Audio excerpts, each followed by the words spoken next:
Assalamualaikum warahmatullahi wabarakatuh.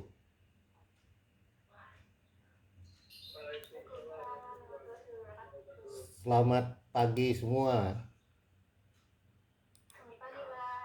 Ya, saya mau menyampaikan materinya ya. Udah saya bagikan di grup ya, nanti dibaca ya. Uh-uh. Materinya udah saya sampaikan ya di grup ya. Tadi barusan. Oh ya, udah nyampe ya. Ini saya agak kesiangan ini. Mohon maaf teman-teman. Ya, iya, tapi itu apa namanya? Kuliahnya harus pagi-pagi juga. Jadi ya dadakan lah. Nah, materinya karena ini saya baru baca kemarin, ternyata hari ini harusnya saya pernah sekali nggak kuliah ya kayaknya ya nggak kuliah gimit. Oh, oh, iya, jadi saya kurang satu, jadi paksa minggu ini saya bikin anunya tetap mukanya. Oh, oh. Nah, judulnya CPMK 12 ya. CPMK 12 itu judulnya mahasiswa mampu memahami dan menerapkan kearifan lokal ya. Jadi saya minta maaf karena saya hanya menguasai ada 2-3 perspektif ya. Jadi saya ngambilnya ini, mohon maaf bagi yang mereka dari luar Jawa ya, atau orang Jawa tapi tidak paham Jawa ya, saya minta maaf. Tapi ya kita belajar, mudah-mudahan ada hidayahnya ya. Hidayah itu ya ya mungkin ada yang nyantol di pikiran Anda ya, ada yang Anda ingat ya. Harapan saya cuma itu, tidak lebih. Nanti kalau mau dikaji ya silakan Anda mengkaji sendiri masing-masing ya. Nah, karena CPMK-nya dia minta kearifan lokal dan besok itu masalah korupsi, penanganan korupsi dan seterusnya, juga mungkin saya pakai perspektif lokal ya, tidak selalu dari luar negeri ya. Kalau kemarin kita bicara strategi manajemen risiko, kemudian ada analisis apa jadinya, analisis porter ya, kemudian ada analisis generic porter ya gitu ya, ada pendatang baru, pendatang lama, produsen, konsumen, itu semua diskursus barat ya. Nah, hari ini atau pada kuliah ke-12, 13 dan 15 mungkin kita melihat dari sisi banyak kearifan lokalnya ya. Mulai pertemuan 12, maka kuliah 12 adalah pengantar ya. Pengantar kita untuk memahami materi yang lebih dalam ke kuliah-kuliah berikutnya. Yang kedua berhubungan dengan himbauan dari fakultas untuk kalau bisa ya di Google Meet kan ya, karena ini sebenarnya kan tatap muka, tapi karena nggak bisa tatap muka ya tolong di, di Google Meet aja atau kuliah online aja. Maka saya harus terpaksa mulai agak aktif ya, jadi mohon teman-teman memahami ya. Nah, materi ini hasil penelitian saya ya. Topiknya adalah mental ya. Mental itu ya bisa artinya spiritus ya. Dia tidak bisa dimaknai tunggal, bisa berarti semangat, batin, jiwa, sukma ya, suara hati, kesadaran rasional yang bersifat empirik. Jawa menyebutnya kesunyatan atau kenyataan atau fakta. Atau kalau pinjam barat itu seperti dikatakan oleh Hegel sebagai roh dunia, world spirit, jadi spirit dunia ya. Nah, Jawa di sini jangan diartiin sempit. Jawa itu bukan suku. Jadi orang bule banyak bisa jadi orang Jawa. Orang Flores banyak bisa jadi orang Jawa. Orang Batak juga banyak. Kalau Anda pergi ke Jogja, orang Batak tuh lebih Jawa daripada orang Jawa. Jadi Jawa itu artinya apa? Jawa itu artinya mengerti, memahami dengan mata batin, perasaan, rasa ya. Tentu saja tidak mengabaikan peran rasionalitas. Jadi rasionalitas Jawa yang ingin saya lihat. Nanti silakan Anda baca ya. Banyak tulisan saya tentang itu. Jadi ada 2 kata di sini, mental dan Jawa. Jawa itu artinya paham, orang yang mengerti. Orang yang mengerti itu orang yang tahu tempat, tahu waktu, dan tahu kondisi. Maka mereka disebut orang yang berkebaikan, orang yang berkeutamaan. Orang Jawa berkeutamaan itu kalau dia harmoni, jadi tidak ada konflik dimanapun. Maka orang Jawa itu selalu menghindari konflik, baik konflik dengan sesama, konflik dengan Gusti Allah, maupun konflik dengan alam.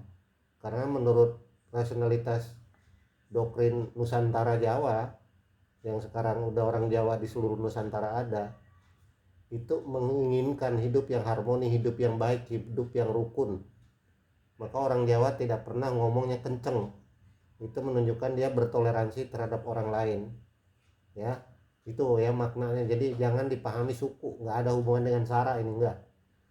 Ini adalah universalitas. Jadi seperti Clifford Gate, kalau Anda melihat penelitian dari judulnya The Religion of Java, itu penelitiannya tidak melihat orang Jawa secara kasta-kasta itu saja, tetapi dia menghayati batin orang Jawa. Maka Clifford Gate lebih Jawa daripada orang Jawa, padahal dia orang bule.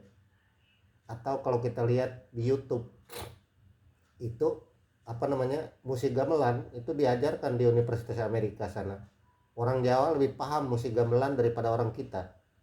Itu berarti internalisasi proses mental. Jadi bukan soal suku, enggak. Ada juga dosen-dosen kita yang alumni luar negeri yang udah puluhan tahun, 20 tahun di luar negeri. Itu kalau bicara sangat rasional ala barat. Enggak banyak ngomong to the point, enggak pernah senyum-senyum, langsung ngomong apa kepentingannya, habis itu dia pergi tanpa basa-basi. Jadi orang Indonesia pun bisa seperti orang Jerman, orang bule. Itu adalah pembiasaan hidup.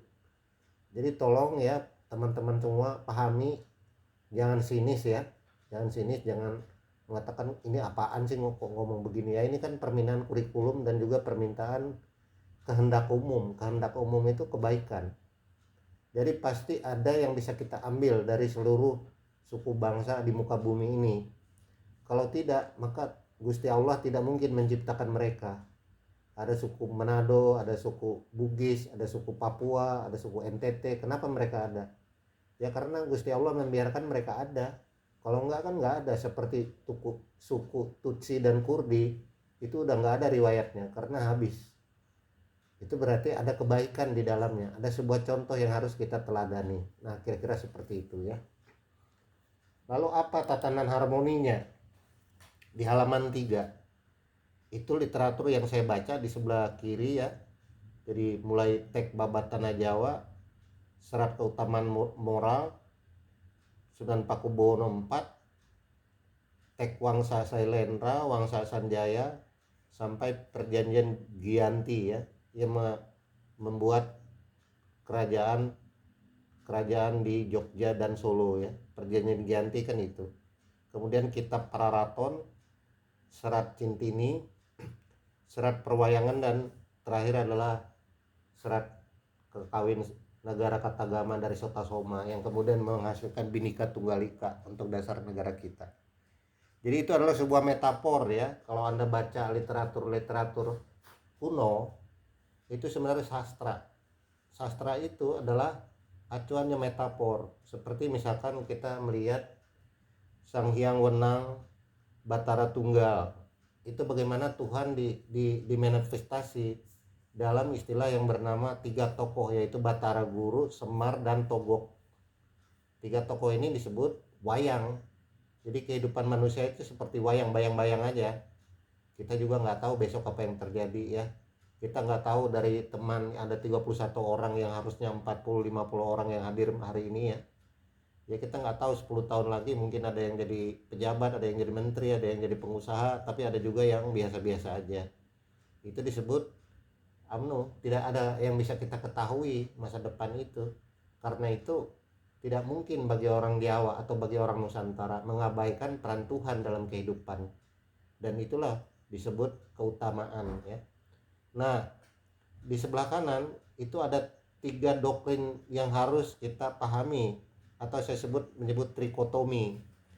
Trikotomi itu adalah paham tentang bagaimana sebuah peradaban Nusantara dalam kaitan Jawa ya, sejak Mataram kuno sampai modern itu dikembangkan menjadi internalisasi batin mereka. Walaupun sekarang udah banyak orang Jawa tidak Jawani lagi. Kenapa itu terjadi? Ya karena mungkin pengaruh modern, pengaruh pengaruh teknologi dan seterusnya. Tapi di Joglo ya, Joglo Semar ya, Jogja, Solo dan Semarang itu masih terlihat artefak kebudayaan ya kalau Anda lihat. Misalkan kita ambil salah satu adalah teks Syekh Siti Jenar. Itu tentang teks Manunggaling Kuala Gusti. Manunggaling Kuala Gusti itu bersatunya manusia dengan Gusti Allah. Maka di Jogja itu kalau Anda masuk dari stasiun Tugu itu ada yang namanya Tugu Pal Jogja. Itu disebut Tugu Golanggaling. Golanggaling itu adalah manunggaling manusia dengan Gusti Allah. Lalu kemanunggalan itu bisa tercipta kalau ada seorang pemimpin namanya Sri Sultan. Sri Sultan itu manunggaling dengan umatnya rakyatnya. Jadi pemimpinnya harus satu hati dengan rakyat karena dia mencerminkan kehendak Gusti Allah. Lalu disebut manunggaling Kuala Gusti. Itu disebut prinsip Siti Jenar. Kemudian yang kedua, yang bawah kiri ya, itu dari kitab Mangkunegaran 4. Itu mengembangkan yang disebut Sangkaran Paraning Dumadi. Sangkaran Paraning Dumadi itu artinya apa? Itu pertanyaan tentang siapa manusia itu. Manusia itu siapa sih? Ya kalau dibaca kitab barat gampang saya jelasinnya, tapi kalau saya tanya Sangkaran Parang Dumadi mungkin sulit bagi Anda ya. Tapi bagi orang Nusantara di Perpus Leiden sana atau di luar negeri itu dibukukan, divideokan, diarsipkan dengan baik. Ilmu pengetahuan kita kalau mau meneliti tentang budaya Nusantara itu diambil dari Leiden, tidak kita abadikan di negara kita. Nah, itu karena kita tidak memahami apa kitab-kitab terpenting Nusantara ya, yaitu bernama Sangkaran Paraning Dumadi. Sangkaran Paraning Dumadi itu artinya apa? Itu adalah sebuah pertanyaan, manusia itu dari mana asal usulnya, ya kalau menurut agama jelas dari Gusti Allah, jelas itu, dari proses penciptaan. Kemudian yang kedua, sejak kita tanya dari mana manusia, pertanyaan kedua, kita sekarang ada di mana? Nah, namanya alam madyo. Dunia ini alam madyo. Kemudian nanti setelah kita meninggal, kita menuju kemana? Nanti saya akan tayangkan di PPT berapa, itu ada namanya cakra manggilingan. Cakra manggilingan itu adalah hidup ini bersiklus. Anda lahir ya dari anak orang tua Anda, nanti Anda dewasa, kemudian Anda lagi menjadi orang tua lagi. Kemudian Anda punya anak, nanti anak Anda punya cucu. Anak Anda itu kawin lagi, Anda jadi tua. Jadi hidup ini adalah siklis kehidupan. Manusia adalah bersiklis, menjadi dan berubah. Itulah arti Sangkaran Paraning Dumadi. Kemudian yang paling kanan itu saya sebut Serat Wirid Jayati karya Raden Ngaben Ronggowarsito. Itu teksnya berisi sastra tentang memayu hayuning bawana. Memayu itu memperindah, hayuning itu memperindah alam semesta atau bumi beserta isinya. Maka bagi orang Jawa, alam itu ada dua, bersifat logosentris ya. Dari mitos menjadi logos. Mitos itu adalah cerita-cerita yang dipercaya, yang sifatnya bersifat pengalaman spiritual, yang bersifat dialektis. Maka ada dua alam ya disebut dialektis, jagat gumelar dan jagat gumulung. Jagat gumelar itu bumi atau buana agung disebut. Buana itu ya alam ini ya terdiri dari 4 unsur, angin, udara, tanah, api, dan air. Nah, jagat gumulung itu siapa? Ya diri kita. Jadi penyatuan diri kita dengan alam. Karena kita hidup dari alam. Kita lahir dari tanah, kemudian mati menjadi tanah. Lahir dari tanah bagaimana? Ya waktu orang tua kita berhubungan badan, sperma yang keluar itu kan mohon maaf aja, itu dari makanan. Makanan dari mana? Dari tumbuhan dan hasil-hasil alam. Masuk ke perut, 9 bulan Anda lahir, 10 hari, kemudian makan lagi dari susu ibu Anda atau susu pabrik. Itu dari mana diambil susu itu? Ya dari alam. Jadi alam gumelar, alam gumulung itu adalah dialektis. Ya komputer ini dari mana? Kalau Anda ini cantik-cantik, pakai pakaian hari ini rapi-rapi, itu dari mana pakaian? Ya dari alam. Seluruh kebertubuhan kita itu dipinjam dari alam, dan kita akan kembali ke alam ketika dimakamkan. Nah itu nanti akan disampaikan ya. Kemudian halaman 4. Halaman 4 itu epos Nawaruci atau Dewa Nawaruci. Itu sebenarnya adalah bagaimana menjelaskan leluhur Nusantara kita, bagaimana dia menjelaskan tentang perjalanan hidup manusia untuk mencari jati dirinya, yang disebut dengan Bima mencari air Purwitasari.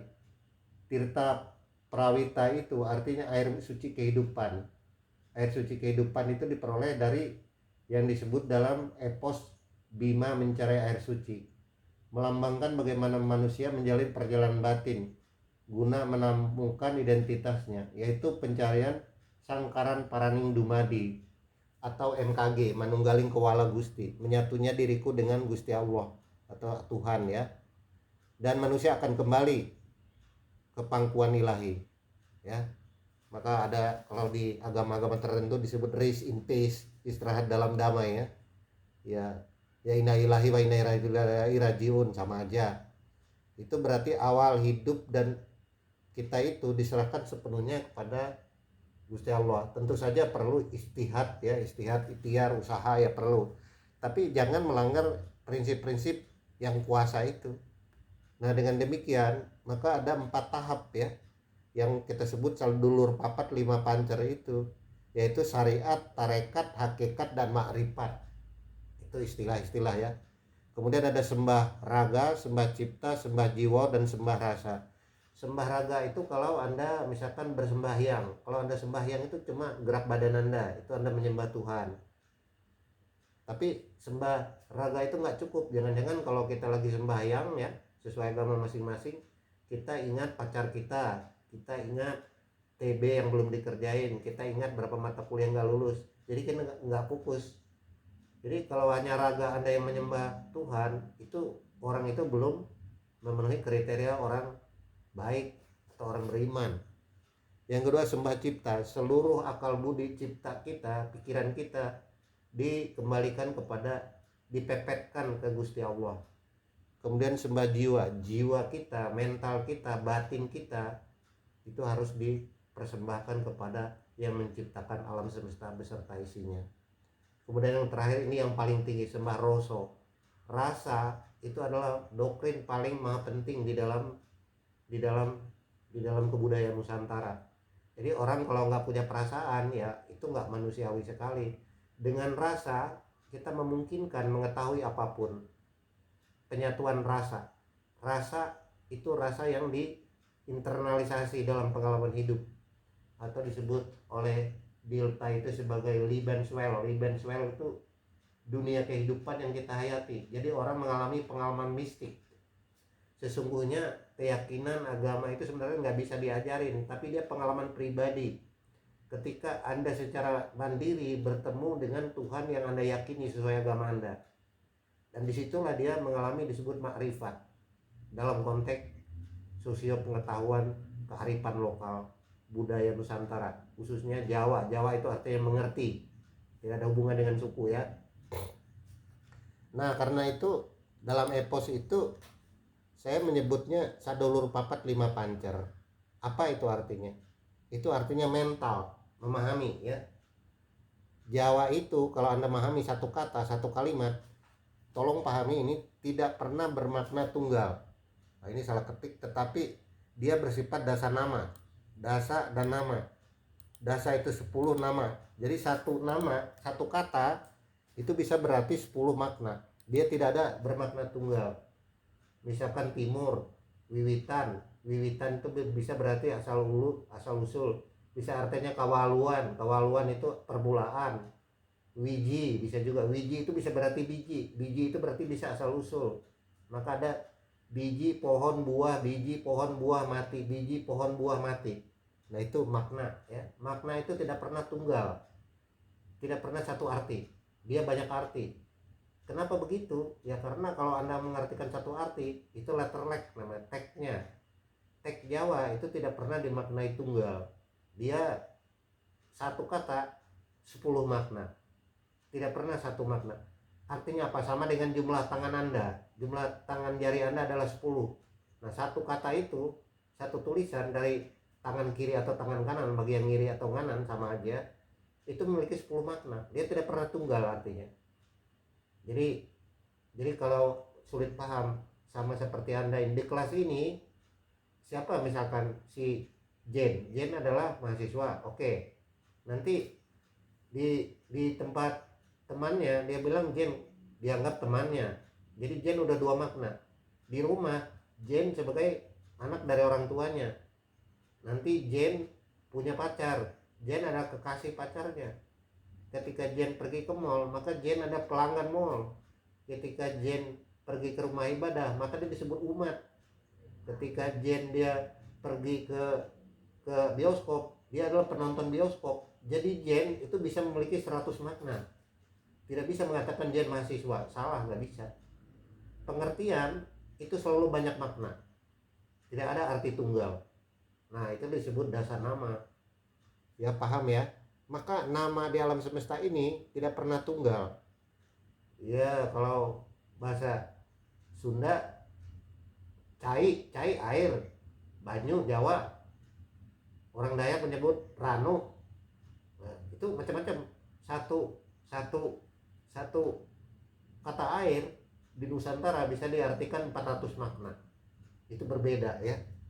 Maka dialektik itu bersifat dialektik, alam yang multi makna itu, multi dimensi itu di dalam jagat gumelar dan jagat gumulung. Nah, jagat gumelar itu apa? Makrokosmos. Makrokosmos itu siapa? Bisa masyarakat, bisa bangsa, bisa negara, bisa dunia, bisa internasional. Jadi ini luas ya. Maka kalau Anda lihat orang Jawa itu mau menerima, kalau Anda mau kos di Jogja itu dari Sabang sampai Merauke, kalau orang nuntut ilmu pasti ke Jogja karena kota pelajar. Maka orang Jawa dengan sangat senang menerima mereka, terbuka ya, ramah dan baik ya. Itu artinya keterbukaan terhadap orang lain, bisa bertoleransi. Kemudian yang kedua, segi bawono alit itu pribadi atau keluarga. Kemudian yang ketiga, dialektik manusia dan alam itu bersifat abadi. Jadi saya nggak tahu berapa keturunan manusia itu dari Nabi Adam sampai sekarang sama Siti Hawa ya, sampai hari ini. Mungkin berapa keturunan, nanti saya cek lagi ya. Tapi alam itu langgeng, manusia itu selalu ada. Satu lahir, satu mati ya. Nanti lahir lagi. Terus berjalan. Jadi dia abadi dalam waktu. Abadi dalam waktu itu disebut buwono langgeng. Nah, termasuk kita ini, misalkan muka Mbak Mila itu adalah kombinasi dari muka mama dan papahnya, atau eyangnya atau kakeknya sama. Itu artinya berarti ada yang langgeng, yaitu manusia. Manusia itu tetap sifatnya. Ada yang tetap tapi ada yang berubah. Nah, itu disebut dialektis. Dialektis itu ya dua hal bersatu menjadi satu entitas. Namanya juga manunggal, manunggaling. Manunggal itu berarti menyatu, persatuan ya. Nah, sekarang saya sampai PowerPoint ke-6. PowerPoint ke-6 ini adalah sebuah gambar yang memahami 4 poros kehidupan manusia, yaitu relasi manusia dengan alam. Bagaimana manusia itu ada dan menjadi. Nah, secara filosofis kalau mau dikatakan, manusia itu ada dua hal, yaitu antara tubuh dan jiwa. Tubuh Anda ya materi, jasmani disebut. Anda punya tubuh cantik-cantik semua, di sini yang lakinya ganteng semua, mukanya alay-alay, itu disebut tubuh. Tubuh itu corpusian namanya disebut. Kemudian ada animus, ada spiritus. Spiritus bukan berarti alat pembakar, bukan. Animus itu adalah hidup, itu adalah ada nafasnya. Haneste dalam bahasa Yunani ya. Haneste itu nafas. Ketika Anda lahir, Anda pertama kali nangis itu ketika Anda memperoleh napas kehidupan. Jadi itu disebut roh. Ruh sama aja, reh sama bahasa Jawa, roh, reh sama. Ruh bahasa Inggris Indonesia sama. roh itu disebut asal muasal kehidupan. Lalu ketika Anda duduk di ruangan ini, di ruangan Google Meeting ini, mungkin sambil di kasur, sambil ngopi, yang lagi sambil ngerokok, ya nggak apa-apa, nyantai aja. Ini kan kita dalam rangka memperoleh hidayah. Kalau ada satu kalimat pun Anda pahami, ya itulah barokah Allah yang Anda berikan. Ya itu keberuntungan. Kalau Anda paham 2 kalimat dari omongan saya, ya itu barokah juga. Jadi semua hidup ini adalah barokah. Kita dapat hidayah. Itu aja udah cukup kita bersyukur ya. Jadi kalau Anda duduk di ruangan Google Meeting ini, sekarang ada di kasur Anda, mungkin pikiran Anda udah sampai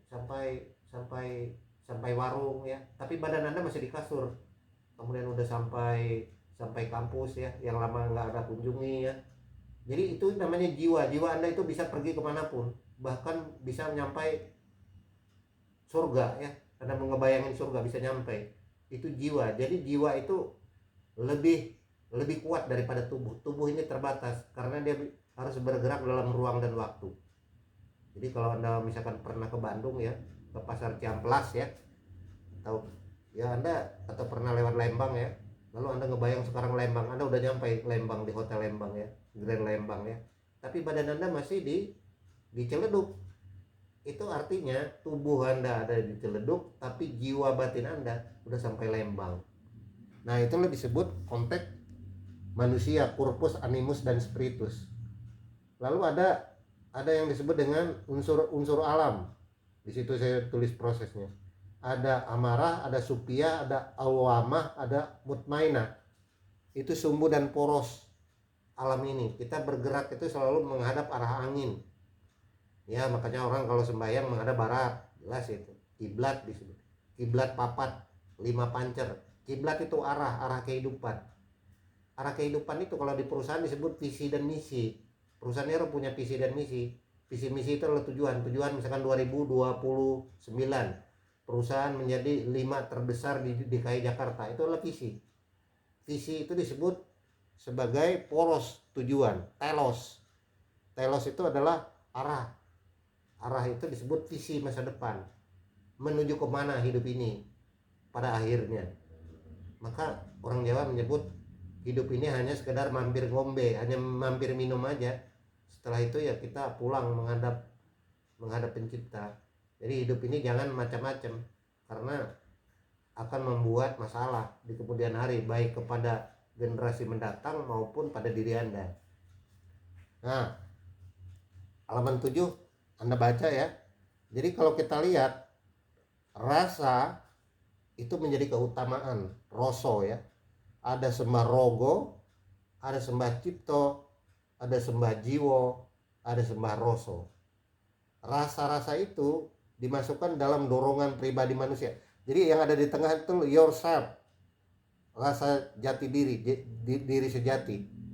Diri sejati itu rasa batin. Kita pernah belajar Immanuel Kant di kuliah ke-6 atau ke-7, yaitu tentang batin orang, kehendak batin yang diperintahkan, manusia otonom. Itu adalah keutamaan rasa manusia. Akhirnya moral orang tidak bisa dinilai karena yang tahu hanya dirinya dan Gusti Allah atau Tuhan. Itu artinya dorongan itu ada 2, 3, 4 kemungkinan. Wiji, dorongan kebenaran, Anda berarti bergerak ke putih. Kalau Anda dorongan ke dorongan ke mengada, atau mengada itu ingin melihat yang fakta material, benda-benda duniawi, maka itu Anda warna merah. Kalau keindahan itu simbol, ini cuma simbol, bukan berarti warna beneran, supaya untuk menerangin ini, supaya ada pembedaan. Simbol warnanya adalah keindahan. Kalau dorongan Anda meniada, ketiadaan, meniada itu disebut wadah ya, itu dorongannya warnanya hitam. Nah bagaimana itu diterangin? Wiji itu adalah kehendak kepada kebenaran. Karena asal usul kita kebenaran, kita kembali kepada kebenaran itu. Ya kebenaran itu apa ya? Karena Anda diizinkan untuk hidup di dunia ini, berarti ada yang menciptakan Anda. Asal usul Anda harus kembali kepada kebenaran itu. Itulah hakikat manusia ya. Kalau Anda nggak ngerti, begini contohnya. Pikiran Anda itu tergantung Anda pepetkan, Anda arahkan kemana. Kalau Anda arahkan ke laptop, maka seluruh pikiran Anda ada di laptop. kalau pikiran cipto Anda, jiwa Anda arahkan ke makanan, maka semua yang Anda rasakan sekarang adalah mengarah ke makanan. Kalau Anda mengarah kepada kebaikan, maka semua kebaikan itu mengarah kepada kebaikan semua. Itu disebut dorongan, wiji atau wile, kehendak, sama ya. Jadi ini peta ya. Kemudian dari unsur-unsur 4 ini, dari kitab Mangkunegaran 4 dan Serat Widyotomo itulah yang menjadi doktrin bahwa rasa sejati, manunggaling rasa itu memungkinkan kita bersatu dengan alam semesta dan kebaikan keutamaan ya. Saya lanjut ke ini karena agak banyak ya. Nah, bagaimana diterangin metafor ya? Metafora itu perumpamaan 4 sadulur papat 5 panjer. Dulur itu teman. Anda itu punya teman Anda alam. Coba Anda bayangin kalau tanah ya, misalkan sambil utara ya, Wage itu hari pasaran Jawa ya, makanya kalau Anda pergi ke Jawa ada pasar itu berubah dia. Kalau yang kangkung kita dulu dia pasarnya pasar Wage, maka tiap tanggal Wage itu hari pasarnya, maka ada tanggalan Jawa. Kalau ada Anda Legi itu berarti timur dia, maka tiap tanggalan Jawa Legi itu hari pasarnya. Kalau di Jakarta ada pasar Minggu, pasar Senin, pasar Rebo, pasar Kemis, pasar Jumat, itu sama. Kalau di sini udah nasional ya, dari agama impor luar ya. Tapi kalau Jawa enggak, dia pakai hari pasaran. Kalau Anda pergi ke Solo ya, itu ada pasar Legi. Ya hari Legi dia dibuka dulu, tapi kalau sekarang tiap hari rame. Ada pasar Klewer ya. Ya itu tempat-tempat batik ya. Nah, itu disebut hari pasaran Anda. Maka misalkan saya ambil tanah ya, contoh ya. Nah, tanah itu adalah unsur paling warnanya misalkan utara ya, tanah itu adalah unsur kebaikan. Makanya Semar itu warnanya warna hitam, tanah itu warnanya hitam, karena tanah itu yang paling kokoh dalam sifat manusia. Kalau Anda punya unsur tanah, Anda manusia paling teguh. Jadi teguh itu artinya kuat, nggak pernah menyerah, tidak pernah memble ya. Tanah itu udah dipagarin manusia, udah diberakin, udah dikencingin, udah digali, udah dibelah-belah, udah dibor, udah dibikin pipa ke bawah.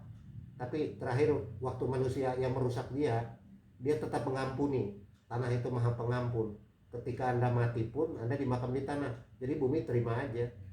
Itu berarti melambangkan apa? Keikhlasan manusia. Tanah adalah simbol daripada metafor saudara Anda yang harus Anda rawat.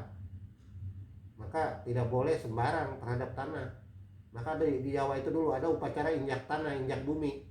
Jadi bayi yang baru lahir ketika dia mau jalan umur 9 bulan atau 10 bulan, ada upacara injak bumi. Bumi itu sakral karena harus dihormati. Dihormati bukan berarti dia kafir nggak karu-karuan, enggak. Tapi bagaimana nanti kalau anak itu besar tidak menjadi orang serakah. Coba Anda lihat banjir di wilayah-wilayah Indonesia itu. Kenapa itu terjadi banjir? Karena ada orang serakah terhadap tanah. Tanam kelapa sawit berlebihan, miliki tanah ribuan hektar, akhirnya banjir di mana-mana.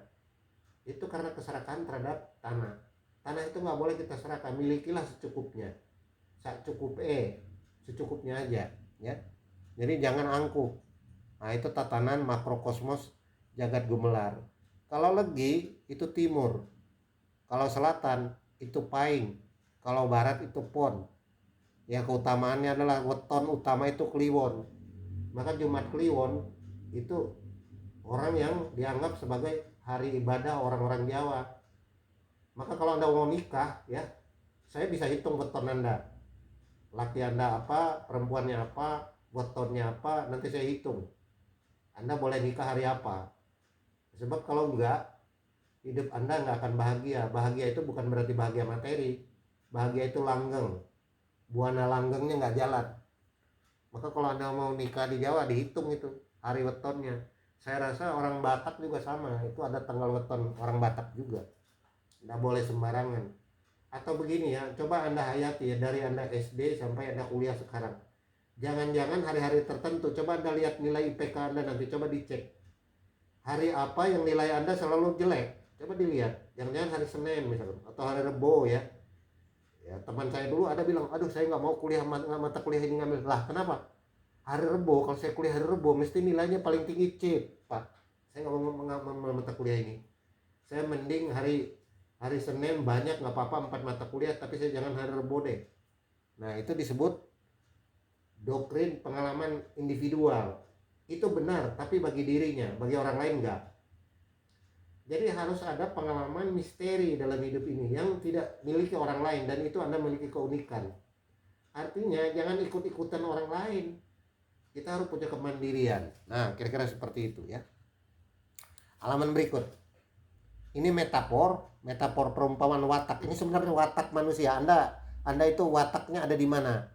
Arah itu hanya menggambarkan gambaran, bukan tujuan yang sebenarnya, bukan utara-utara sebenarnya, bukan Jakarta Barat karena kita tinggal di barat jadi begitu, enggak. Ini perumpamaan. Kalau orang memiliki sifat utara, ini sebagai sebuah nama, ingat tadi dasar nama ya, warnanya hitam, biasanya orang ini suka makan. Nah, siapa yang suka makan itu berarti wataknya watak arah utara, suka ngomongin orang, suka mengkritik ketua kelas, mencari kesalahan dia dan saya. Ah ini ya. Ini berarti Anda wataknya watak utara. Nah kalau watak timur apa? Warnanya putih, suka kekayaan. Nah yang cita-cita kaya siapa nih? Materi, kepemilikan, wanita, tahta, harta, pria, sampai lupa orang tua. Nanti kalau kaya lupa orang tua ya. Anda lebih ingat jumlah tabungan Anda di bank daripada ingat tanggal orang tua Anda lahir. Itu orang yang sifat anak. Ya mungkin ada saudara adik kakak Anda nanti, orang yang gila properti, bantalnya yang nggak boleh dipegang, ngamuk adik Anda. Nah itu watak timur. Kemudian watak selatan, warna merah, itu suka ribut, tidak harmonis. Itu mungkin tetangga Anda, antagonis, selalu marah-marah. Nah watak barat menjadi warna kuning, suka metafisik, alam gaib, kanuragan, ilmu agama, suka berdoa, suka mencari hal-hal guru spiritual, menemukan alam gaib, di tempur sungai macam-macam, puasa, kungkum. Nah itu disebut watak manusia. Nah pertanyaannya, sifat mana yang paling baik? Sifat yang paling baik adalah yang 4 sifat itu perlu kita miliki semua, nggak mungkin salah satu. Tapi kita harus tahu ukuran. Misalkan kapan kita harus punya harta? Boleh punya harta asal sesuai etika dan moral yang baik. Boleh punya harta banyak. Boleh nggak kita konflik sama tetangga, sama orang lain? Boleh. Tapi cara menyampaikannya harus baik. Diomongin 4 mata, ditanya dia udah makan atau belum, diomongin baik-baik, jangan pakai suara kenceng. Boleh konflik. Apakah kita nggak boleh mencari ilmu kebaikan kanuragan? Ya boleh, tapi jangan berlebihan. Kalau berlebihan nanti Anda lupa ngurus cita-cita Anda. Ya boleh kalau saat libur saya ikut program ngaji nih, oke boleh, nggak apa-apa, tapi jangan berlebihan. Kemudian kalau Anda suka makan enak, suka perut, ya boleh, tapi ya jangan mikir makan terus. Maka orang semua agama apapun punya yang namanya puasa itu ya kita belajar untuk menekan hawa nafsu kita. Semua boleh, prinsipnya satu, tahu ukuran, tahu tempat, jangan berlebihan. Ya nanti Anda batinkan sendiri ya, penyatuan dunia, jiwa, dan simbol. Jadi utara, barat, timur, barat, utara, selatan ini adalah gambaran metafor. Ini sebenarnya kategori manusia barat, kategori manusia timur. Nah dia ini sifat manusia, sifat alwamah, supiada, amarah, dan mutmainah. Amarah itu yang selatan. Jadi kalau marah-marah terus, pacarannya itu marah-marah terus, ya sudah itu wataknya. Ya memang begitu, manusia memang ada wataknya masing-masing ya. Kemudian watak hidung, watak indrawi, data indrawi kita ya. Kita melihat ya buana alit ya, tubuh, pribadi dan keluarga, atau tatanan kosmos jagat gumulung ya. Metafora itu perumpamaan, tubuh, jiwa, dan simbol. Lobang hidung Lubang hidung itu simbol supaya Anda ngerti. Jadi orang tua kita dulu kalau ngajarin anak leluhurnya, anak turunannya, nggak bisa kalau jelasin watak nomor satu, nggak bisa, harus diperumpamakan. Misalkan hidungmu, ya ini kan misalkan, bukan berarti iya. Warna hidung itu simbolnya adalah putih, sukma purba, dihuni oleh Batara Bayu. Kalau telinga itu barat, watak orang telinga mendengar ya. Warna kuning, bibir, mulut, ini yang suka bacot. Nah makanya kalau kita lihat tadi yang selatan, nah ini suka berantem, konflik, dan tidak harmonis. Nah coba Anda lihat selatan. Nah itu bibir dan mulut. Bibir dan mulutnya nggak enak kalau nggak ngomongin orang. Itu watak. Kemudian utara, warna hitam, sukma langgeng. Ya, itu dihuni oleh metafor Batara Serinten, tek Sunda Wiwitan, Sang Hyang Wenang Tunggal atau Mandala Agung. Ini tek-tek yang udah saya baca semua ya. Jadi tek metafor ya. Dengan 4 pancar ini menjadi manusia itu memahami apa yang disebut oleh suatu kenyataan atau kesunyatan, dibantu oleh Sang Hyang Batara Kala, waktu. Jadi Sang Hyang Batara Kala itu jangan Anda anggap dewa, itu nama yang dibuat orang leluhur kita untuk menjelaskan sebuah fenomena, sebuah keadaan. Jadi kalau dia sebut waktu, itu kalau nenek moyang kita dulu bahasa asal muasalnya ya Sang Hyang Batara Kala, Batara Kolo. Waktu itu abadi ya. Halaman 11. Maka kalau kita lihat orang Jawa, supaya Anda tahu kehadiran Gusti Allah, maka simbol kelahiran Anda itu ada simbol-simbolnya, dianggap aja. Anak manusia baru lahir, nanti Anda punya anak ya. Maka yang utara itu sambil simbolnya tali pusar. Tali pusar itu kalau Anda bidan lahir, tali pusar dipotong dari ibunya. Barat, ari-ari. Ari-ari itu ya tempat dimakamkan biasanya ari-ari, tapi kalau di sini dibuang ya. Dibuang enggak tahu kemana. Kalau di Jawa nggak bisa, itu harus dikubur di depan rumah, dikasih lampu. Lampunya bukan lampu listrik, tapi lampu lilin. Supaya ari-arinya itu kuat di bumi. Artinya nggak boleh dibuang sembarangan.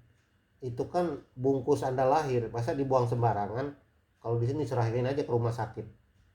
Maka anaknya jadi nakal, nggak karu-karuan. Kalau nggak suka sakit, kalau nggak suka pulang rumah. Karena anaknya jadi liar ya. Timur, kakang bawah, ari-ari, simbol darah. Jadi kalau Anda lahir itu yang pertama keluar darah, habis itu air ketuban, habis itu baru bayi Anda sendiri. Baru nanti terakhir ya dipotong tali pusar Anda. Itu metafora. Ada 4 unsur saudara kita yang disebut dengan kemewaktuan ya. Makanya kalau bayi kita sakit atau kena corona ya, yang umur 5 tahun ke bawah, itu biasanya saya udah hilang dulu, disimpan orang tua ya. Ya tali pusar saya itu dikeringkan, kemudian disimpan di sebuah tempat ya, di tempat begitu. Nanti kalau saya demam sakit, tali pusar saya itu direndam di air putih, nanti suruh minum, sembuh. Panas dingin itu sembuh. Nah, itu cara pengobatan Jawa ya. Ya kita percaya nggak percaya, tapi itu bisa menyatukan harmoni alam. Alam ini ada harmoninya. Contohnya apa? Contohnya kalau Anda kebanyakan makan garam, maka Anda akibatnya apa? Kalau unsur garam terlalu banyak, Anda darah tinggi. Kalau Anda banyakkan makan gula, karena banyak unsur alam gula, maka Anda kena diabetes. Kalau Anda banyak makan dagang lemak, Anda kena kolesterol. Itu adalah karena tubuh Anda ini sama dengan unsur alam. Jadi kalau berlebihan, dia kegendutan. Ya, itu penyakit jadinya. Jadi manusia yang ideal, yang diinginkan adalah keseimbangan unsur-unsur menjadi sebuah tatanan ya. Halaman 12. Nah, halaman 12 ini saya ambil metafor ya. Ini sebenarnya penelitian saya itu ada sekitar 5.000 halaman tulisan saya, jadi sulit merangkumnya. Jadi akhirnya saya bikin aja. Penelitian saya itu 8 tahun tentang ini. Itu saya ambil contoh dari musik ya. Musik gamelan. Musik gamelan itu ada saron, ada bonang penerus, kemudian ada gong, kemudian ada gendang.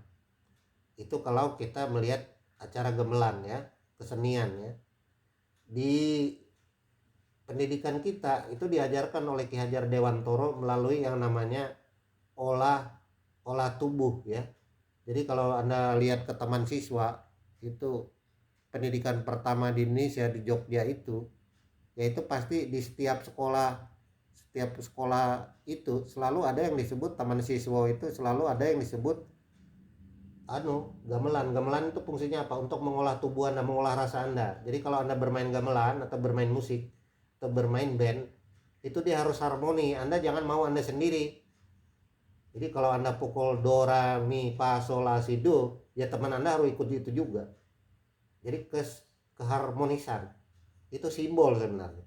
Nah, orang Jawa bukan hanya barat punya musik klasik, punya musik jazz, punya musik dangdut sekarang macam-macam, punya musik koplo, enggak.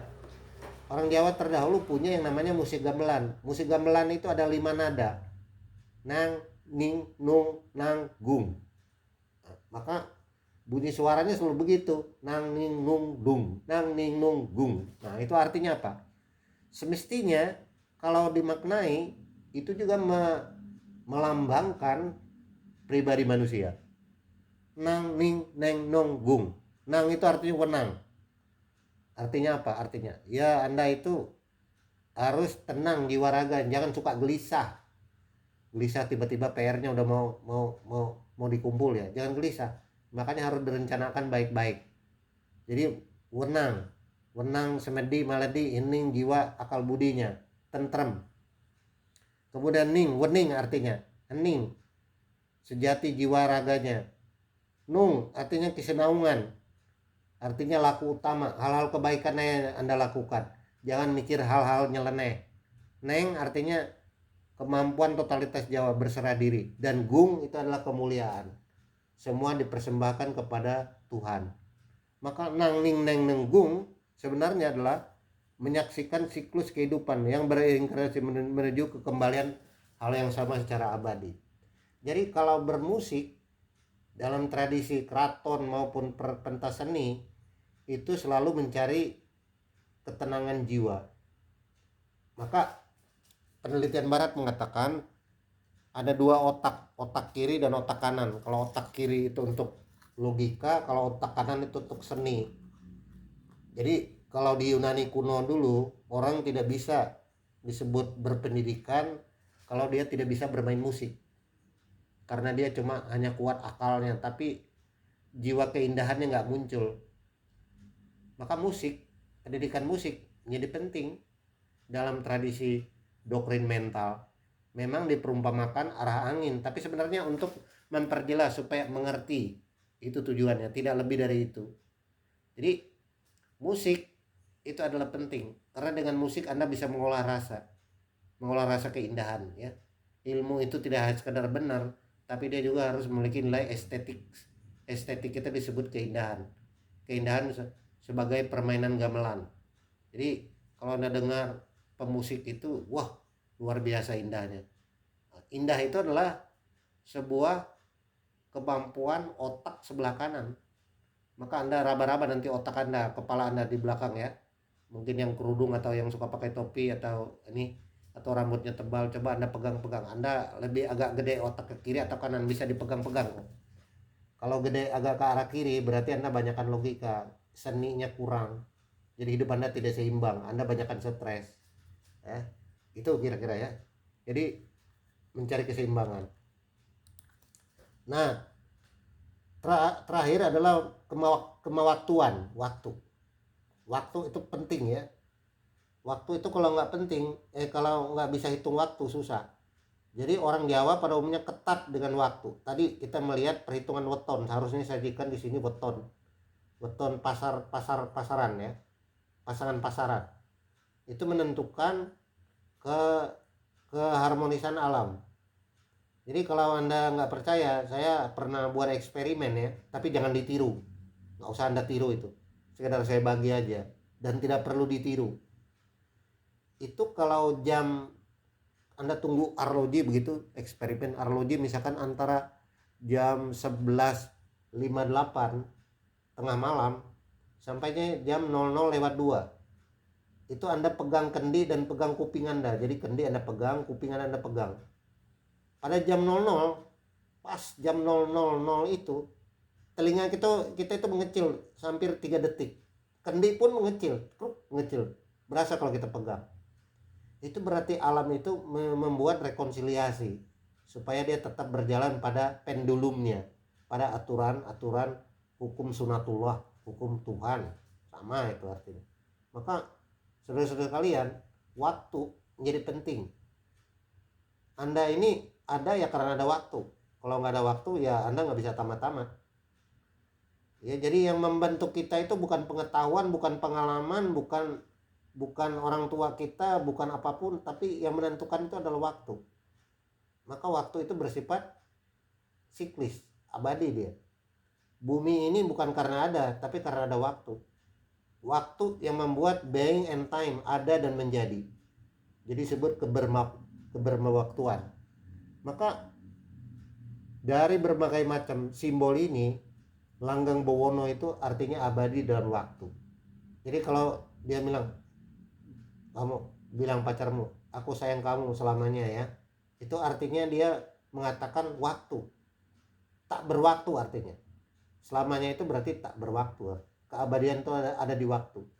Maka kalau MC itu ngomong, ya hari ini saya minta maaf karena mungkin omongan saya banyak nggak benar, biarlah waktu yang menyempurnakannya. Jadi dengan waktu kita bisa berubah, gitu ya. Kemudian PPT 14 ya.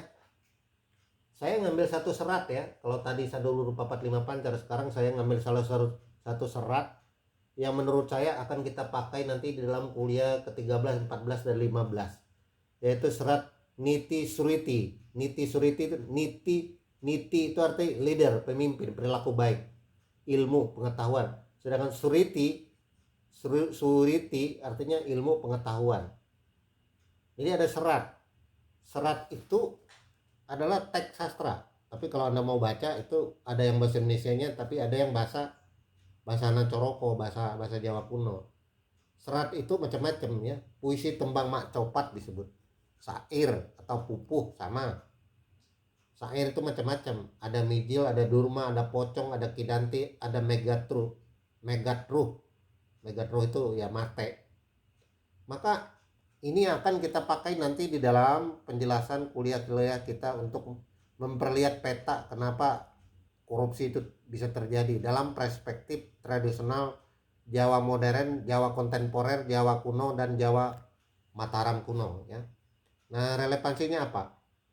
Bahwa manusia itu menurut doktrin ini adalah sebagai wakil Allah atau khilafah sesuai konsep tujuan penciptaan Sangkaran Paraning Dumadi, yaitu kita ini adalah hamba Allah, hamba Tuhan yang dipimpin kaula. Yang manusia itu harus dipimpin oleh nilai-nilai itu. Kaula itu manusia, ingsun itu saya, kulo ya sama, kulo ya saya, kaula ya sama manusia, ingsun ya saya. Itu artinya seluruh kehidupan saya. Nah, kalau mau Anda baca teks serat Widyatomo, kalau Anda baca itu, tapi nggak perlu baca karena saya udah baca, saya beritahu Anda, bunyiin kembali ke telinga Anda. Kalau Anda baca doktrinnya itu satu sebenarnya kesimpulannya apa? Kesimpulannya begini teman-teman. Satu napas, satu langkah, satu pikiran, satu perbuatan itu Anda jangan ada pada diri Anda, tapi semua dipepetkan kepada hakikat doktrin Tuhan. Jadi Anda menghilangkan diri Anda, hilangkan diri Anda. Kalau Anda mikir A, nah Anda mikir A ini ya ini karena restu Gusti Allah, tapi tentu dengan rasional loh ya. Kalau enggak ya bisa kacau. Jadi menghilangkan diri, melebur dalam diri Gusti. Maksudnya apa ya?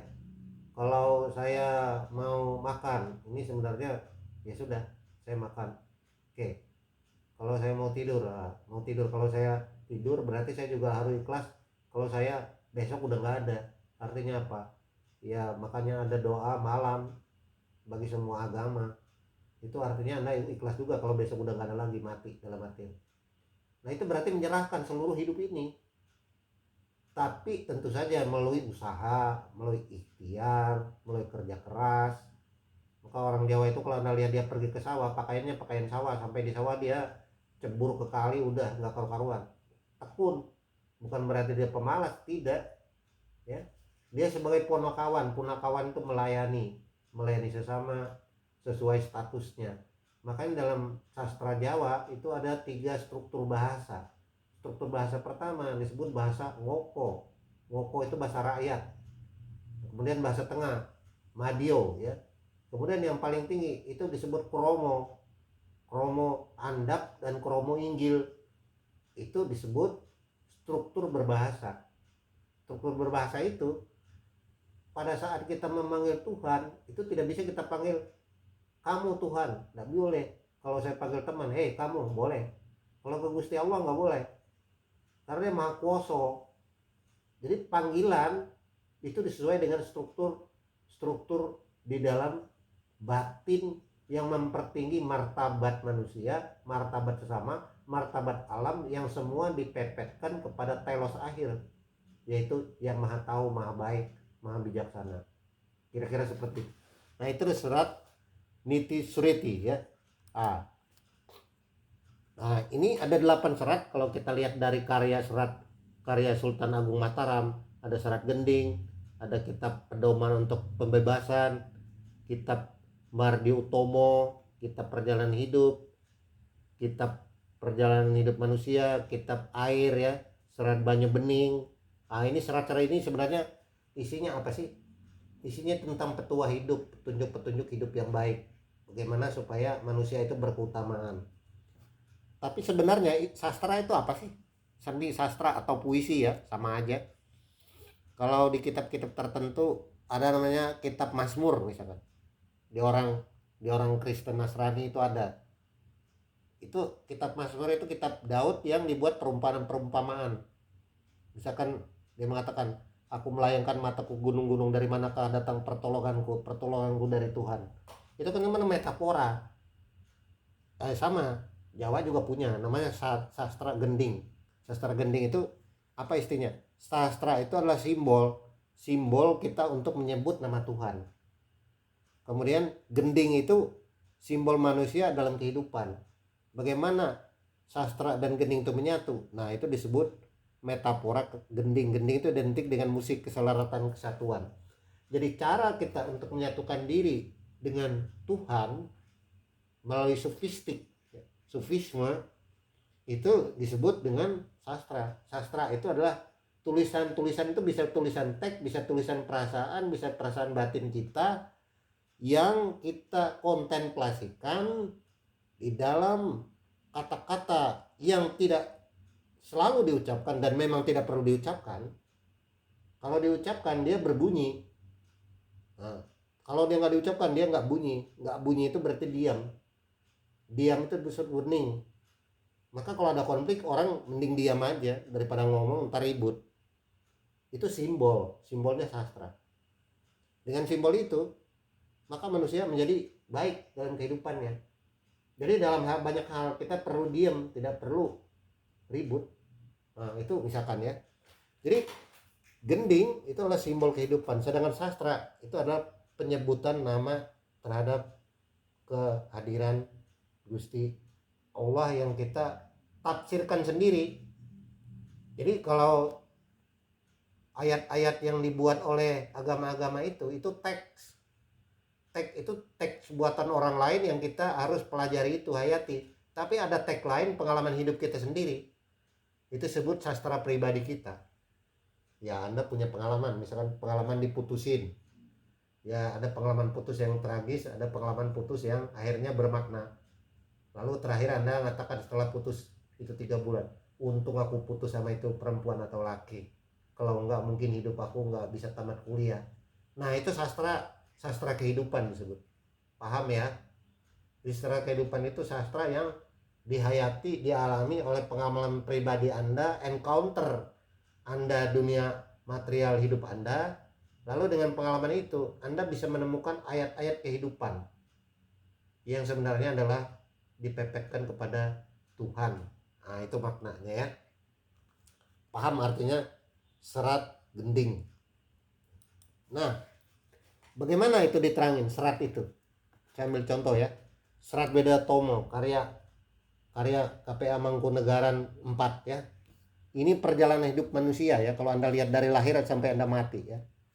Pertama itu waktu orang tua Anda bertemu ya, bertemu di alam pernikahan, maka manusia itu ada dalam kandungan. Ini Anda. Asal usul Anda itu Anda dikurung dalam mahligai kehidupan awal. Mahligai kehidupan awal itu disebut dalam kandungan. Anda puasa 9 hari, 9 bulan 10 hari. Setelah itu baru Anda lahir. Itu disebut Mas Kumambang. Nah, ada puisi Rendra yang sangat bagus. Nanti silakan dibuka almarhum Rendra. Judul puisinya Mas Kumambang ya. Wah, itu luar biasa bagus puisi. Kemudian yang ketiga, Mijil. Anda setelah 9 bulan 10 hari Anda masuk fase kedua. Mijil itu bayi lahir ke dunia, Anda lahir. Kemudian ini Anda sekolah ya. Anda sekolah SD sampai SMA lah. Itu arek nom, sinom, arek anom ya, anak remaja ya.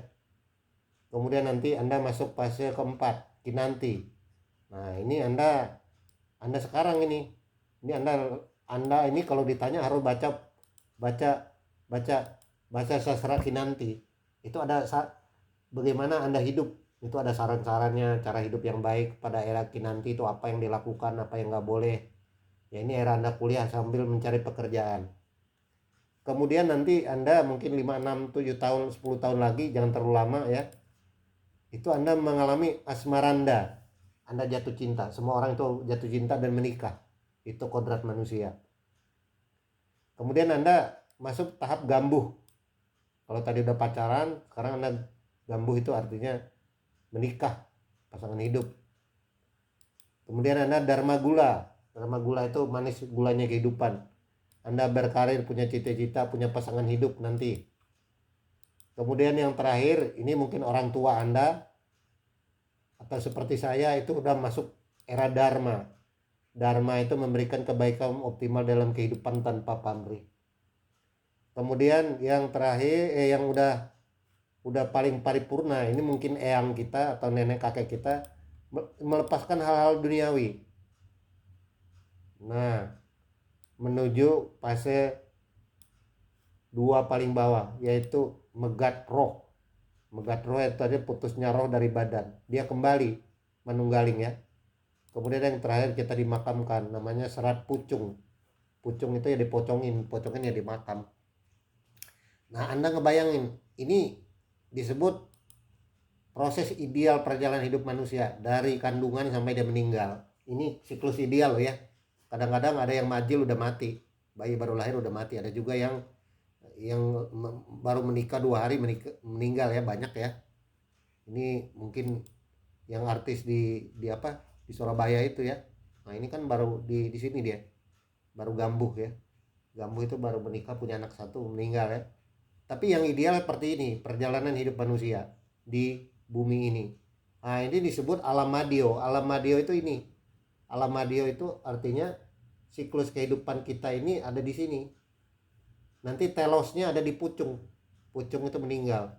Alam purwonya ini di dalam kandungan. Jadi alam purwo asal usul dari orang tua kita. Alam madyo itu dari mijil sampai pungkur atau megat roh. Nah, alam wasononya jadi pucung. Nah, ini perjalanan manusia. Ini disebut sangkaran paraning dumadi, siklisnya. Siklis manusia ya, paham ya? Dari 4 serat ini, yaitu sangkaran paraning dumadi, serat Mangkunegaran 4. Nama kitabnya Serat Wedetomo. Serat Wedetomo itu serat tentang tembang Mak Copat. Mak Copat itu puisi atau sastra Jawa bernama Serat Wedetomo. Maka ada universitas di Bandung namanya Universitas Widyatama. Widyatama itu pendirinya memang orang Jawa. Namanya siapa ya, saya lupa, profesor almarhum itu orang Jawa ya, akhirnya buat Universitas Widyatama, universitas paling nomor 2 atau nomor 3 terbaik di Bandung ya. Itu sebenarnya mengambil siklus kehidupan manusia.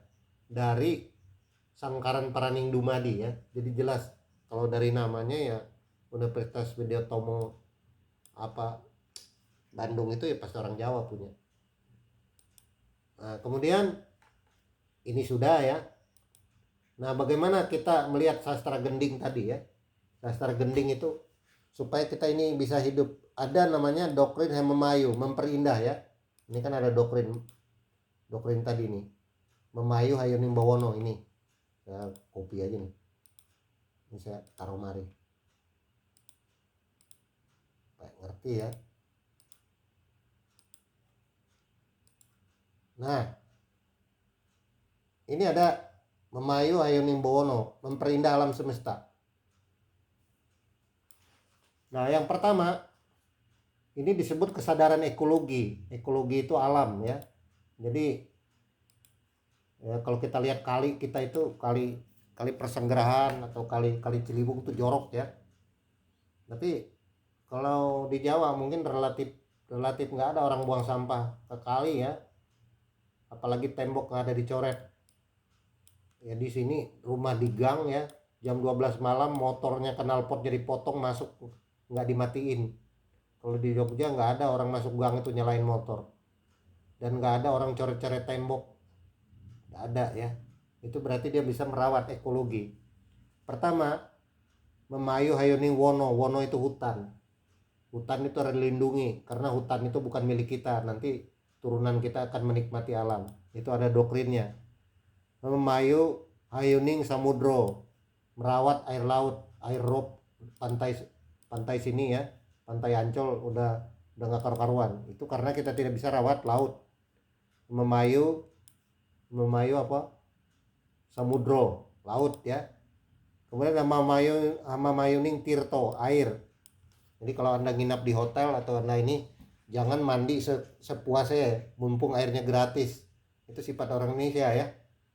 Ya air itu dipakai cukupnya. Nanti kasihan anak cucu kita nggak punya air karena kita boros sekarang.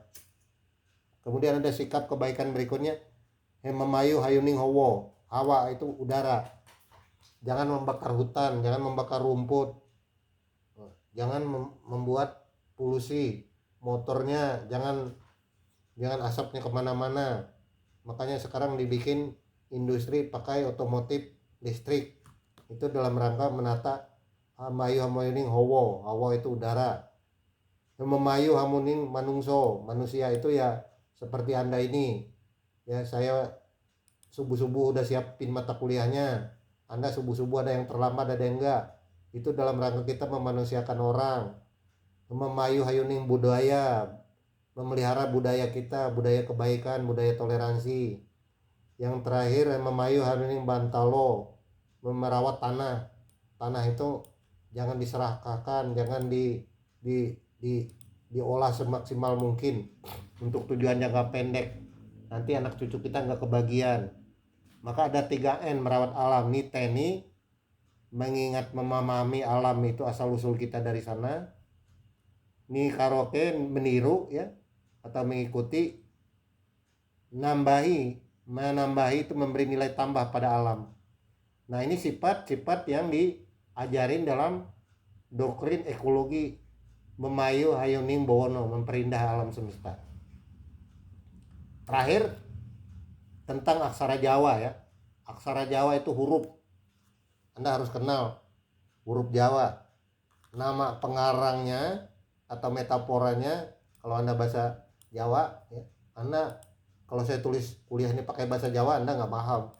Nama aksaranya aksara Kawi Ajisaka, berjumlah 20 huruf. Hono Coroko Dasa Tawala Podo Joyone Maga Bataga. Nah artinya ya 20 huruf melambangkan 20 jari kita manusia, 4 arah angin, berjumlah 20. 4 pancer tadi udah saya utarakan pada sifat-sifat itu. Ada sifat Alwamah, Supiyah, Amarah, dan Mutmainah. Itu disebut sastra Jawa kuno. Nah, kalau Anda masuk ke kota Jogja ya, atau kota-kota di Jawa Tengah dan Jawa Timur, kalau misalkan disebut Jalan Jenderal Sudirman, itu ada Jalan Jenderal Sudirmannya bahasa bahasa Indonesia, tapi di bawahnya ditulis bahasa Jawa Kuna. Bahasa Jawa Kuna itu disebut bahasa Hanacoroko. Itu ada mantranya, nggak usah saya sebut ya, nanti Anda bingung ya. Hong Wilahong ya. Hong Wilahong itu ya asal mula Hong Wilaheng Sangkarang Bawono Langgeng. Nah, itu kalau saya ini jadi dalang saya. Arti terjemahannya saya ambil yang terjemahannya aja yang pas ya. Siapapun yang menerima wahyu Gusti Tuhan dengan bijaksana mawas merencerna ilmu tinggi, sanggup mampu menguasai ilmu kesempurnaan, kemampuan lahiriah dan batinnya, pantas disebut orang tua bijaksana. Orang tua bijaksana itu bukan dari usia loh. Anda bisa lebih bijaksana dari saya. Misalkan Mbak Mila nasihati saya tanya Mbak Mila, ini gimana Mbak Mila? Ya udah Pak, dianu aja, dibantu aja. Oke. Jadi Mila jadi orang tua saya di situ. Orang tua itu jangan diartikan usia. Ada juga orang tua seperti anak kecil ya, cengeng ya itu nggak, bukan orang tua ya. Jadi kitab aksara Jawa Hanacoroko. Ya kalau Anda alumni Jawa pasti diajarin di SD ini cara menulis Hanacoroko ya.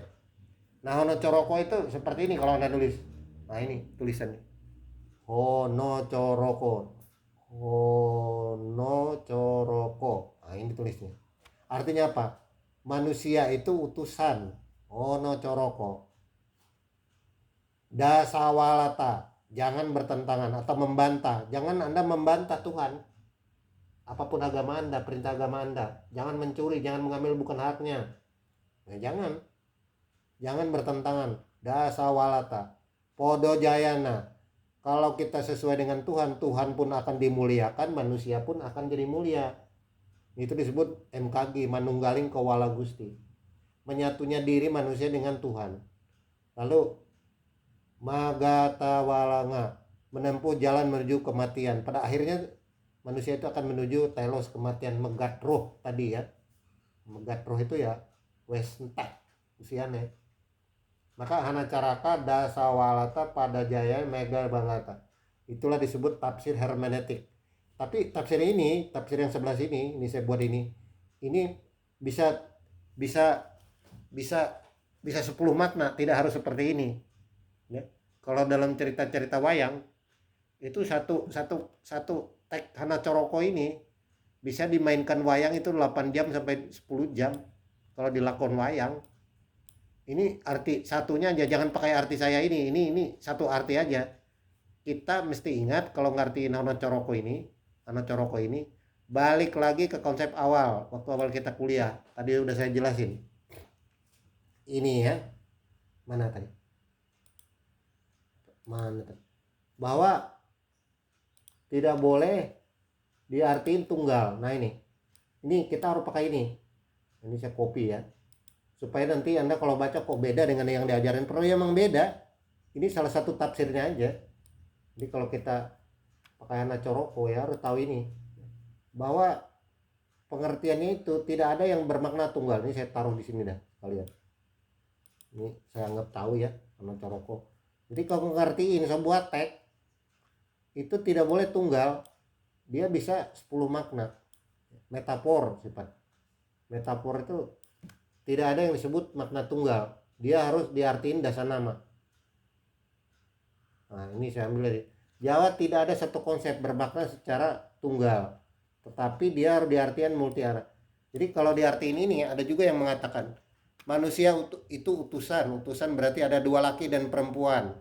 2 laki dan perempuan setuju jatuh cinta, kemudian mereka menikah, kemudian kuat diranjangnya akhirnya mengeluarkan anaknya ini adalah kebaikan. Nah orang tuanya kalau anaknya besar, mereka mati menuju kematian. Banyak tafsir, tapi saya ambil tafsir yang baik ya, yang sesuai dengan tema hari ini, yaitu manusia itu, Tuhan itu ada karena manusia baik. Tuhan baik artinya manusia itu baik, ada korelasi disebut. Itu saya tafsir di sini ya. Jadi arti yang positif, arti yang negatif juga bisa. Maka di bahasa Indonesia juga ada huruf hidup, huruf mati ya, macam-macam.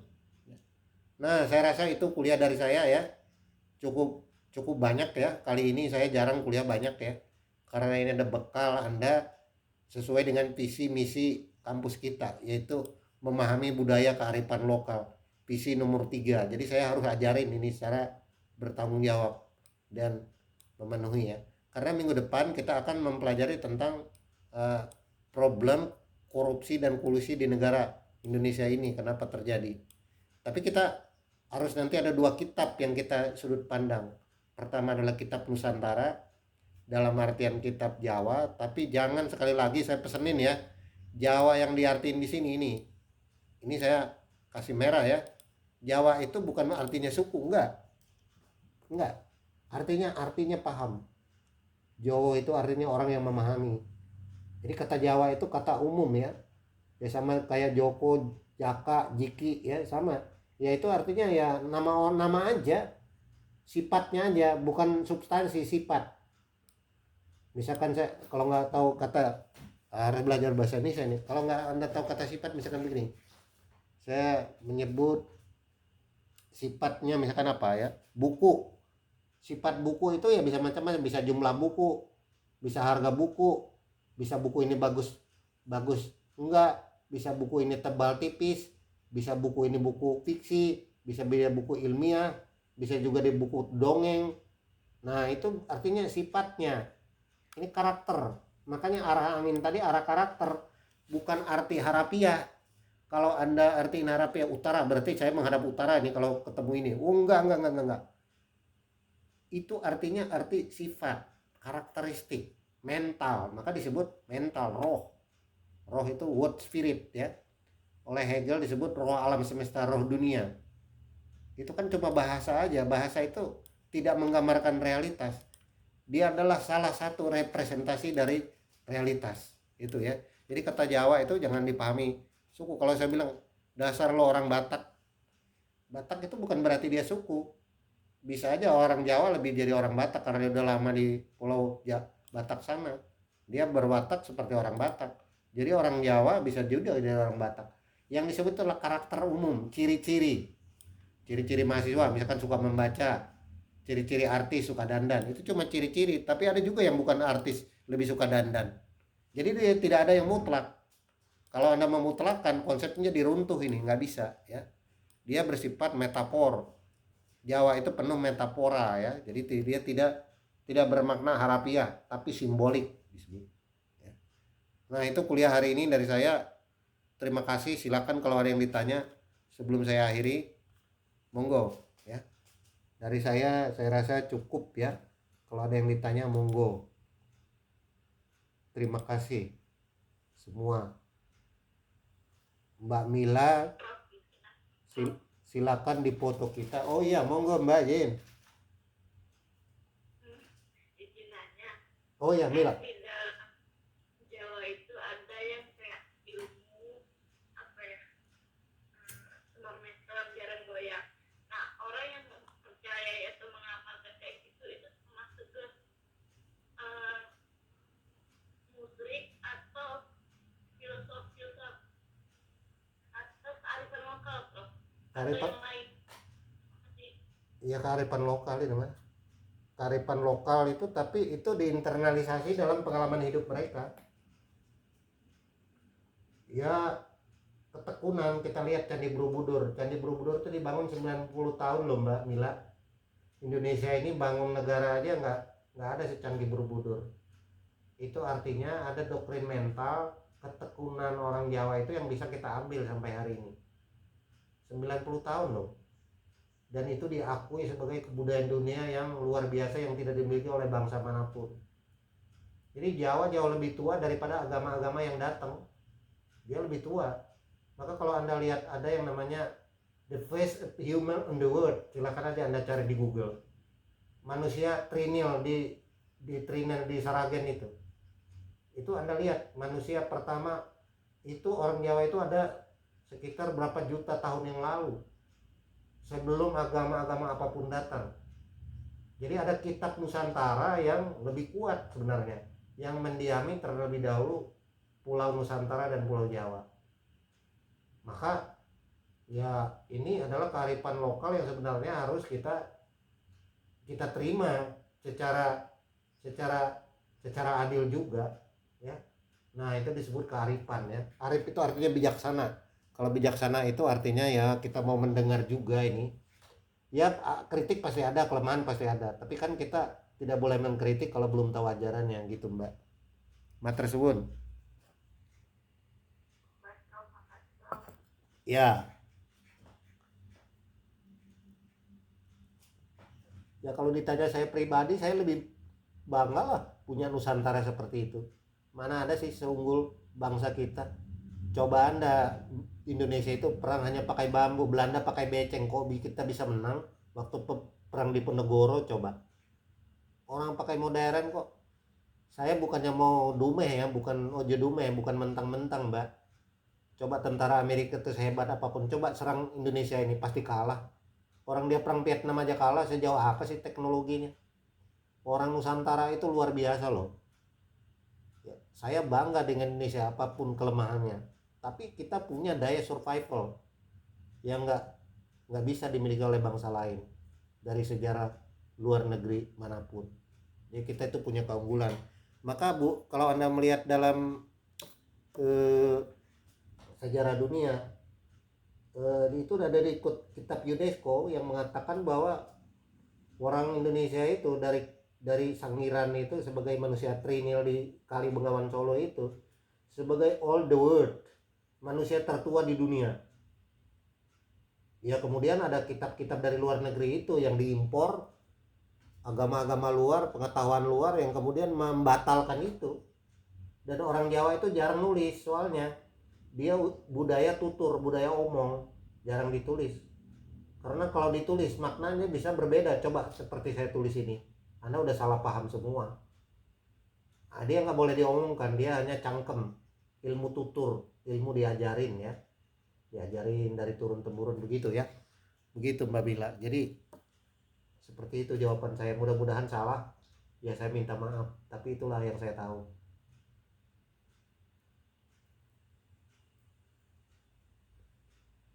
Begitu